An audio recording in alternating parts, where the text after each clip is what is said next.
One welcome to missile classes.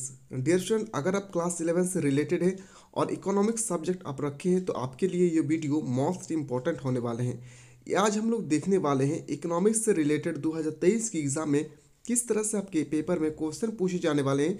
इसके regarding आज मैं लेकर आया हूँ सेट नंबर 1, यानी ये जो मॉडल पेपर सेट है ये हमारे प्लेटफॉर्म के टीचर द्वारा तैयार किए गए हैं। आपके एग्जाम में इसी तरह से आपके पेपर में क्वेश्चन देखने को आपको मिलेंगे। तो डियर स्टूडेंट, आप चाहते हैं कि सर हम लोगों को इसी तरह से जितना भी सब्जेक्ट है मॉडल पेपर प्रोवाइड करें, तो आप लोग कमेंट सेक्शन में बिल्कुल कमेंट करना ना भूलें। तो चलिए हम लोग बिना देर किए क्वेश्चन कर मूव करते हैं। हम लोग मॉडल पेपर सेट 1 के बारे में आज हम लोग डिस्कस करेंगे। इसी के साथ आप लोग चाहते हैं कि सर हम लोगों को सभी प्रकार के मॉडल सेट प्रोवाइड करें, तो आप लोग बिल्कुल कमेंट सेक्शन में कमेंट करें। और साथ ही साथ चैनल पर नए आए हैं तो चैनल को सब्सक्राइब करके बेल आइकन को प्रेस करें और उस स्टूडेंट तक इस वीडियो को सेंड करें डियर स्टूडेंट जो क्लास 11 में 2023 के एग्जाम के लिए बेहतरीन तैयारी करना चाहते हैं। सबसे पहले मैं बता दूं डियर स्टूडेंट, क्लास स्टार्ट होने से पहले सबसे पहले आप लोगों के लिए एक नोटिस है, उसको आप लोग नोट डाउन करें अपने कॉपी पे। आप लोगों के लिए एक न्यू बैच स्टार्ट किया गया है जिसका नाम है टारगेट मिशन 2023। इसमें डियर स्टूडेंट आप लोगों को वो क्वेश्चन प्रोवाइड किए जा रहे हैं जो आपके पेपर में डायरेक्टली छपने वाले हैं। इसमें 100% सिलेक्टेड क्वेश्चन के साथ आप लोगों को बताया जा रहा है। सबसे पहले डियर स्टूडेंट इस कोर्स को परचेस करने के लिए सबसे पहले आपको हमारे ऐप का लिंक डाउनलोड करना होगा। यानी हमारे ऐप जो है आपको प्ले स्टोर से डाउनलोड करना होगा। इस ऐप का जो लिंक है आपको इस वीडियो के डिस्क्रिप्शन में मिल जाएंगे। आप अच्छी तरह से प्ले स्टोर से डाउनलोड करके मात्र 149 रुपीज़ में क्लास 11 का पूरा कोर्स परचेज कर सकते हैं। साथ ही डियर स्टूडेंट, आप किसी भी तरह से कोई भी दिक्कत होगी तो डिस्क्रिप्शन पे हमारे टेक्निकल टीम के नंबर दिए हैं, उस नंबर पे आप लोग कांटेक्ट करके व्हाट्सअप करके अधिक से अधिक जानकारी प्राप्त कर सकते हैं। तो चलिए डियर स्टूडेंट, बिना देर के हम लोग क्वेश्चन को रिमूव करते हैं। मैं उम्मीद करता हूँ कि आपके पेपर में इसी तरह से क्वेश्चन आएंगे, तो एक एक क्वेश्चन को अपने कॉपी पर आपको नोट डाउन करना है। पहला क्वेश्चन स्टार्ट करते हैं कि भारत में प्रत्येक वर्ष जनगणना की जाती है। भारत में कितने साल बाद जनगणना होती है? तो याद रखिएगा हर एक 10 साल बाद भारत में जनगणना होती है। एक एक क्वेश्चन को आपको बार बार मैं बता रहा हूँ, नोट डाउन करना है। आपके पेपर में ठीक इसी प्रकार से क्वेश्चन देखने को मिलेंगे। क्वेश्चन नंबर 2 है कि माध्यिका आंकड़ों यानी समंकों को बराबर भागों में बांटे जाते हैं। कितने भागों में बांटे जाते हैं? तो याद रखिएगा 2 भागों में बांटे जाते हैं। ऑप्शन नंबर ए आपका सही उत्तर होगा। अगला क्वेश्चन पे आते हैं। क्वेश्चन नंबर 3 है कि वह व्यक्ति जो आंकड़ों संग्रह करता है उसे क्या कहते हैं? तो आंकड़े संग्रह करने वाले व्यक्ति को हम लोग गणनाकार कहते हैं। याद रखिएगा ऑप्शन नंबर बी आपका सही उत्तर होगा। अगला क्वेश्चन पे आते हैं। दोस्तों, ये जो क्वेश्चन नंबर 4 है ये मैथमेटिक्स से रिलेटेड है। और मैथमेटिक्स यानी आपके एग्जाम जो होंगे इकोनॉमिक्स के, इसमें 8 से 10 मार्क्स जो है वो आपके मैथमेटिक्स से रिलेटेड होंगे, यानी मैथ से रिलेटेड होंगे। तो इसके लिए एक सेपरेट सा मैं वीडियो बनाऊंगा स्टूडेंट, जो आप लोगों के वो क्वेश्चन आपके इसमें मैथमेटिक्स से रिलेटेड क्वेश्चन मैं बताऊंगा जो आपके पेपर में 2023 के एग्जाम में डायरेक्टली छपने वाले हैं। तो आप लोग चाहते हैं कि सर हम लोग को मैथमेटिक्स से रिलेटेड क्वेश्चन प्रोवाइड करें, तो आप लोग कॉमेंट सेक्शन में बिल्कुल कॉमेंट करें। चलिए क्वेश्चन देखते हैं। क्वेश्चन नंबर 4 है स्टूडेंट कि वर्ग अंतराल 70 से का मध्य बिंदु क्या है? तो इसका मध्य बिंदु याद रखिएगा 75 होगा, यानी ऑप्शन नंबर बी आपका सही उत्तर होगा। अगला क्वेश्चन पे आते हैं। क्वेश्चन नंबर 5, किसी अनुसंधान के लिए मूल रूप से संकलित संगणकों को क्या कहते हैं? तो याद रखिएगा उसे हम लोग प्राथमिक कहते हैं, प्राइमरी। ऑप्शन नंबर ए आपका सही उत्तर होगा। नेक्स्ट क्वेश्चन पे आते हैं कि निम्न आंकड़ों से विस्तार गुणांक क्या है? यानी जो डाटा दिए हुए हैं इसका आपको विस्तार गुणांक बताना है, यानी रेंज बताना है। तो इस क्वेश्चन को जो राइट आंसर होगा ऑप्शन नंबर याद रखिएगा डी इसका सही उत्तर होगा 0.5। अगला क्वेश्चन पे आते हैं। ये सूत्र से रिलेटेड है, यानी फॉर्मूला से। समांतर मध्य का सूत्र क्या है? जो समांतर मध्य है इसका सूत्र होगी सिग्मा एक्स बटा एन। याद रखिएगा सिग्मा एक्स बाई एन इसका सही उत्तर होगा। अगला क्वेश्चन पे आते हैं। क्वेश्चन नंबर 8 है, इनमें से कौन केंद्रीय प्रवृत्ति का माप है? इसमें बताना है कि केंद्रीय प्रवृत्ति के कौन माप है। तो याद रखिएगा बहुलक मॉड इसका बिल्कुल क्षेत्र होगा। Option number B. ये जो मैं बता रहा हूँ स्टूडेंट ये आर्ट्स, कॉमर्स और साइंस तीनों के लिए वैलिड है। तो इसीलिए स्टूडेंट उस स्टूडेंट तक इस वीडियो को पहुंचाए जो 2023 के एग्जाम से बेहतरीन तरीके से तैयारी करना चाहते हैं। तो अगला क्वेश्चन पे आते हैं कि सांख्यिकी के पिता किसे कहते हैं? तो सांख्यिकी के पिता जो है वो से हम लोग बोलते हैं गॉडफादर आर्केनवाल। क्या हो जाएगा? ऑप्शन नंबर बी आपका सही उत्तर होगा। चलिए आते हैं अगला क्वेश्चन पे, मूव करते हैं। क्वेश्चन नंबर 10, दो चरों के बीच पारस्परिक संबंध को प्रकट करने वाले चित्र को क्या कहते हैं?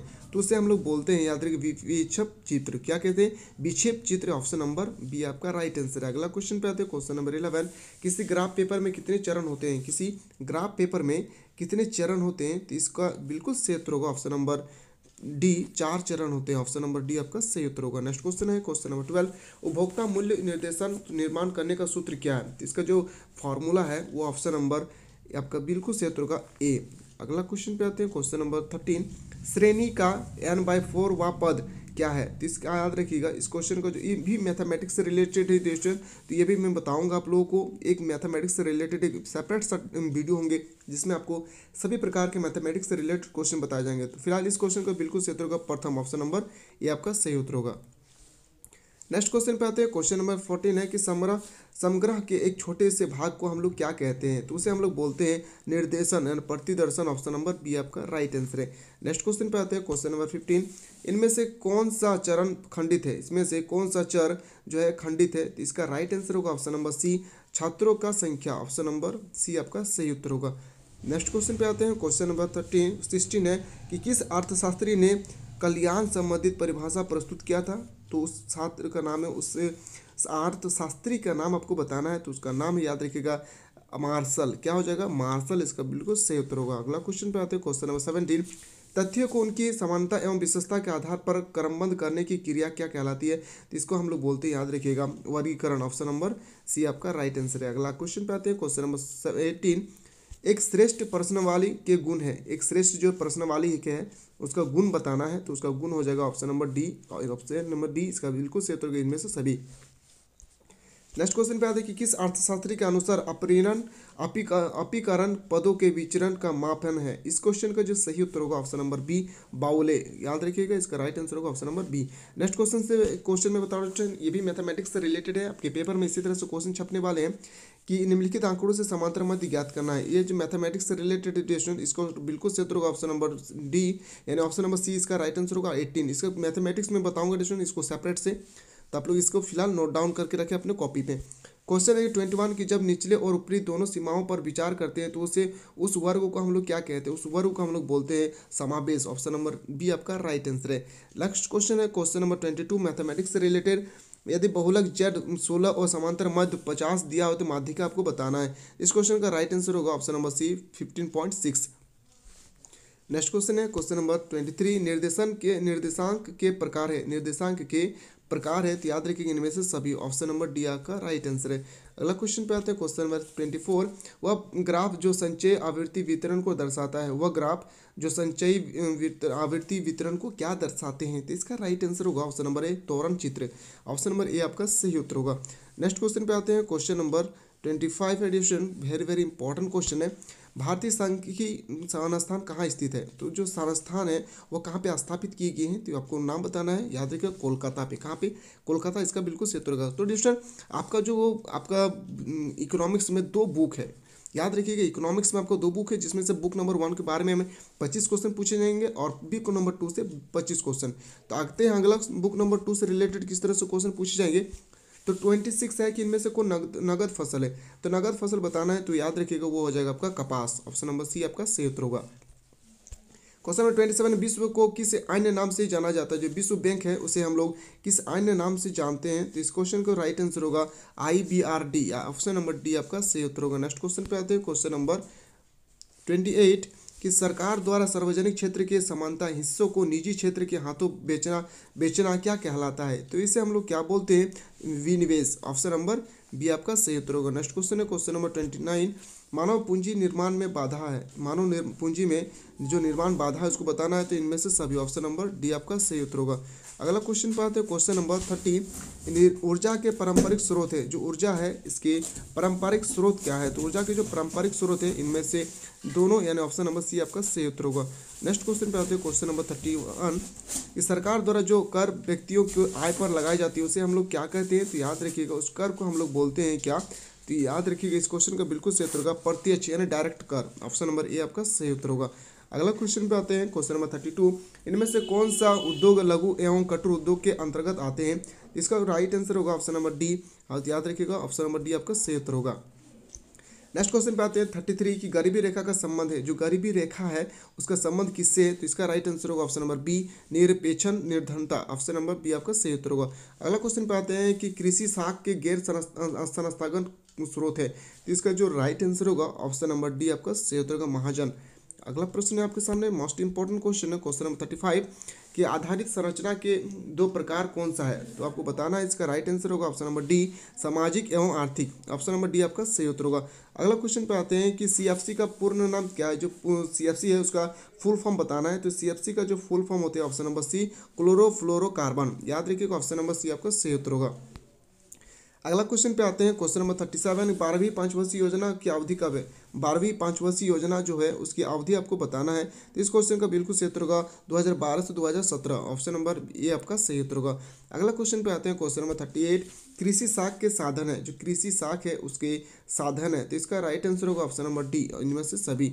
अगला क्वेश्चन पे आते हैं, क्वेश्चन नंबर 39। निर्धनता रेखा से नीचे रहने वाले लोगों का अनुपात अधिक कितना, किस देश में सबसे अधिक है। तो याद रखिएगा वो है भारत, हमारे देश भारत। ऑप्शन नंबर ए आपका सही उत्तर होगा। अगला क्वेश्चन पे आते हैं कि नवरत्न क्या है। जो नवरत्न है वह क्या है, तो नवरत्न एक प्रकार की क्या होगी, याद रखिएगा बौद्ध। ऑप्शन नंबर बी आपका सही उत्तर होगा। नेक्स्ट क्वेश्चन पे आते हैं, अगला क्वेश्चन पे सार्वजनिक उपकरण, इसका बिल्कुल सही उत्तर होगा। अगला क्वेश्चन है क्वेश्चन नंबर 41। कहा गया कि एक ऐसी स्थिति जिसमें श्रमिक वर्तमान मजदूरी दर पर काम करने को तैयार है परंतु उसे काम नहीं मिलता है, उस प्रकार के मजदूर को हम लोग क्या कहते हैं। उस प्रकार के मजदूर को हम लोग बोलते हैं बेरोजगारी। ऑप्शन नंबर ये आपका सही उत्तर होगा। अगला क्वेश्चन पे आते हैं, चिपको आंदोलन का उद्देश्य किस वन संरक्षण से था। तो याद रखिएगा इसका जो राइट आंसर होगा option number D, Himachal Pradesh. Option number D आपका सही उत्तर होगा। अगला क्वेश्चन पे आते हैं, क्वेश्चन है 43 कि किसी देश के आयात एवं निर्यात के अंतर को क्या कहते हैं। तो आयात और निर्यात के अंतर को हम लोग बोलते हैं व्यापारिक संतुलन। ऑप्शन नंबर ये आपका सही उत्तर होगा। अगला क्वेश्चन है कि नरेगा में कितने दिनों के लिए रोजगार का प्रावधान है। तो 100 दिनों के लिए रोजगार का प्रावधान है। ऑप्शन नंबर ए आपका सही उत्तर होगा। अगला क्वेश्चन पे आते हैं, क्वेश्चन नंबर 45। वनमूलन का परिणाम है, जो वनमूलन है इसका परिणाम क्या होंगे।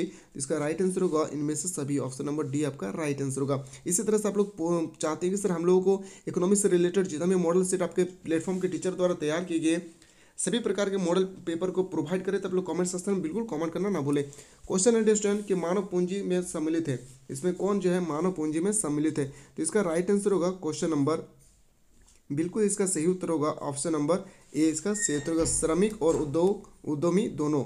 नेक्स्ट क्वेश्चन है 47 कि SHG का एक क्या है। जो SHG है इसका फुल फॉर्म आपको बताना है। इस क्वेश्चन का राइट आंसर होगा option number A, self help group. अगला क्वेश्चन पे आते हैं, अगला क्वेश्चन है 48। निर्माण क्षेत्र के अर्थव्यवस्था के डैश क्षेत्र में सम्मिलित होता है। तो इस क्वेश्चन को जो सही उत्तर होगा ऑप्शन नंबर बी आपका सही उत्तर होगा, द्वितीय। नेक्स्ट क्वेश्चन पे आते हैं, क्वेश्चन नंबर 41। एक सूचक जो किसी देश के मानव विकास को मापता है। तो इसका राइट आंसर होगा ऑप्शन नंबर डी आपका सही उत्तर होगा, HDI।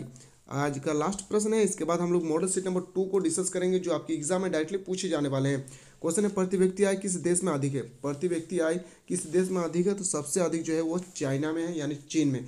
तो दोस्तों आप लोग चाहते हैं कि सर हम लोगों को इसी तरह से क्वेश्चन प्रोवाइड करें हर एक मॉडल सेट पेपर के लिए, हर एक सब्जेक्ट के लिए, तो आप लोग बिल्कुल कमेंट सेक्शन में कमेंट करना ना भूलें। और साथ ही साथ दोस्तों इस वीडियो को उस स्टूडेंट तक सेंड करें जो 2023 के एग्जाम के लिए बेहतरीन तरीके से प्रिपेयर करना चाहते हैं। तो चलिए मिलते हैं न्यू वीडियो में, तब तक के लिए जय हिंद, जय भारत, वंदे।